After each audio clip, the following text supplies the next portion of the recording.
Brother Hamza is perfectly right to point out that this is something that would make somebody sick when they truly understand. It's almost narcissistic. I'm sorry to say, it's almost a narcissistic conception of divine love. Now, obviously, you have schools of creed that talk about that God doesn't really love, which, just to be very clear with you, I think that's complete nonsense, yeah? And they say that his love is only an expression of his irada, his will. There is no divine attribute that is loving in the way that we intuitively could appreciate, but rather it's just an expression of his irada in a kind of abstract, super transcendent, unknowable way, right? And I find that extremely counterintuitive, and I find it actually makes me feel sick a little bit inside. So here you can find Hamza responding to Jake's comments on his videos.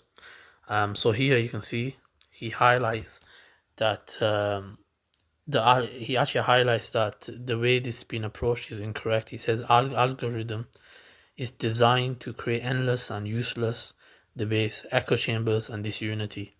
This is why I avoid such debates on X. So he himself is saying, I avoid it. This is what's happened. And he also says that platforms that are unsuitable for nuanced and meaningful discussion tend to distort the message itself. So he's implying that these guys are distorting the message. And then he says, this is why I avoid such debates, as I already highlighted. So then he highlights, with that in mind, I want to briefly address a recent video shared by our dear brother Jake. In the video, he attempts to frame my views on Islamic creed. Some have interpreted it as suggesting that I do not consider Ash'ariyya to be part of Sunnah, or that I find the entire school of creed sickening. I want to clarify both points. So he says, I adopt the position that the classical Hanabila, so essentially what he does here is, he says he adopts a position that the Ash'ari, Maturidi and Athari, they're part of Ahl Sunnah. So he highlights that here. And then he goes, some Imams have said that the safe sex includes, so yeah, so that's what he highlights again. So here what he does, he actually disagrees with his own words that he used. He said we must use language that is Allah-centric, wise and constructive, and we must use appropriate platforms that facilitate Allah-centric goals. So then he says, regarding the clip in which I refer to the Ash'ari view on divine love as making me feel sick, that was inappropriate. So he's saying that he was wrong regarding this. So Jake using him as some sort of evidence, some sort of proof, like to demonstrate that this is a sickening view. He himself is actually disagreeing. Hamza himself is disagreeing that this is a correct wording that should have been used. He says the Ash'ariyya who have divergent views, so there's other views that they have regarding this divine love. In that context, I should have expressed my theological concerns in a more nuanced, respectful and appropriate way. To facilitate the goals of sharing knowledge, when engaging with fellow Sunnis, our words should build bridges, not walls. So he's doing exactly what Jake is. Essentially he's refuting what Jake is doing, which is building bridges, walls and whatnot. Anyways, then he says, I will not be engaging in any debate responses, etc. He says, let us unite.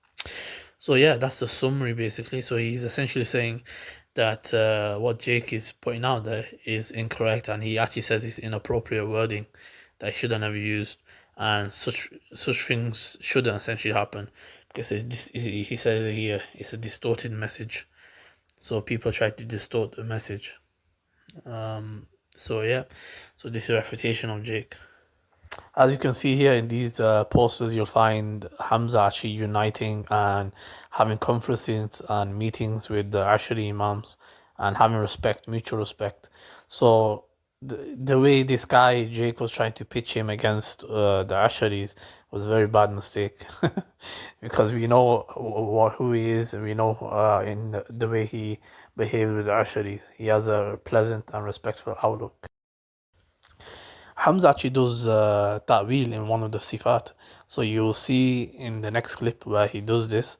So this actually goes against the Salafi methodology. Okay, so what do you say the hadith says, that Allah subhanahu wa ta'ala descends to the lowest heaven? Yeah, every night, yeah. Okay, from my understanding, Muhammad Hijab could correct me, is that understanding we don't basically anthropomorphize Allah subhanahu wa ta'ala, laysa kamithlihi shay, there is nothing like Allah subhanahu wa ta'ala. So what we say here is, from my understanding, I could be totally wrong, Hijab could correct me, Yes. is that essentially Allah's mercy is closer. Allah's mercy is closer.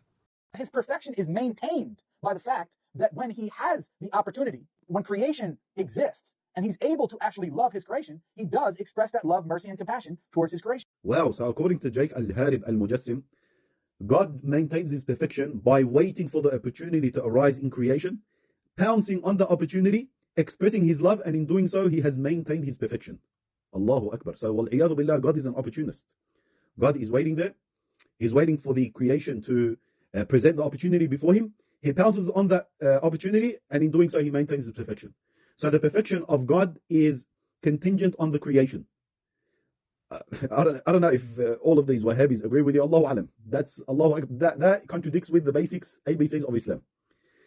We'll give you udhr bil jahl. Another thing that arises from what you have said, yeah, Jake. The question arises: can you express to us? Can you define to us what you mean by love here? God loving. God loving the creation isn't the expression of God's love that He gives them bounties. Whether those bounties be bounties of dunya, bounties in deen, bounties in akhirah and the hereafter. And if that is the case, which you're going to agree with me, if that is the case, doesn't that relate back to the will of Allah? Allah eternally willed who He was going to show bounties to. And then that will, that's eternal, was brought into existence, into reality, through the qudra of Allah, through the ability of Allah subhanahu wa ta'ala. That's the only way you can define it. How else are you going to define the love of Allah subhanahu wa ta'ala? You can take the other route, which is tafweed, which Ibn Qudamah states it in his works, where he says that, when it comes to the love of Allah, the anger of Allah, the amazement, the ta'ajjub of Allah, we make tafweed al-ma'na. Or if you want, you can tread our path, the path of the Ash'a'ira, from the Mufassirin and the ulama al-kalam, the likes of Imam al-Baghawi, a famous Mufassir, Athari scholar. Look at what he Hamza has actually said in does his tafsir ta'wil of the in one first of the verse of the sifat. Quran Karim. So you will see He said in the the same thing next that the clip Ash'a'ira where said. he does Or you this. can take it back to So this actually goes Malik against the scholars that you claim Salafi to follow. methodology. You quoted two of them in your video, Al-Qadi Iyad and Ibn al-Arabi al-Maliki. Follow their way. Otherwise, you're not upon their way. You're doing your own thing. You've created your own religion, your own sect. Wal-iyadu billah. You're a Wahhabi. May Allah subhanahu wa ta'ala save us from the deviancies of these people. Now, this is shocking. This could really blow someone's deen. This could make someone think that Islam is false. This could make someone unable to actually respond to the shubuhat from the Christians and the other kuffar.